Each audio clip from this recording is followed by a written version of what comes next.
Kurun waktu 1970-an, hampir setiap hari ada sebuah helikopter melintas rendah di atas sebuah rumah di Jalan H. Kebon Baru, Tebet, Jakarta Selatan. Pada masa itu memang di rumah milik Raden Haji Oma Irama tersebut kerap menjadi pusat kegiatan Partai Persatuan Pembangunan. Pemerintahan Orde Baru yang saat itu berkuasa merasa perlu mengawasi setiap gerak-gerik si empunya rumah.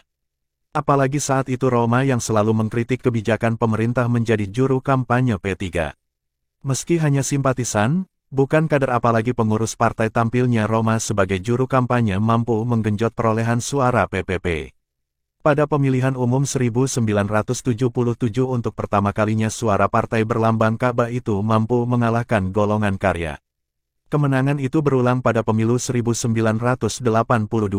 Pesona dan sikap kritis Roma itulah yang membuat penguasa Orde Baru waspada.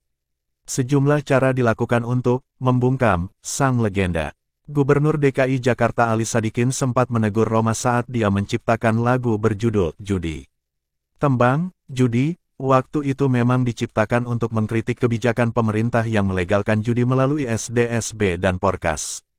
Tak hanya lagu Judi, sederet lagu juga diciptakan Roma untuk mengkritik pemerintah.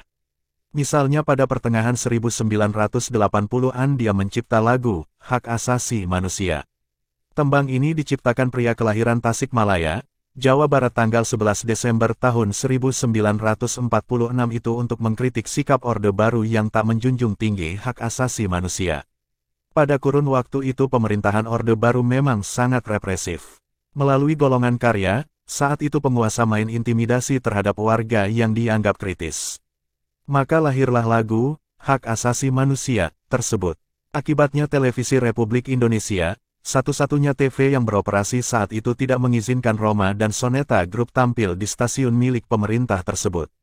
Tak hanya dalam bentuk pencekalan terhadap lagu atau intimidasi, pada kurun waktu 1970 sampai 1980-an tercatat sempat terjadi 4 kali upaya pembunuhan terhadap Roma.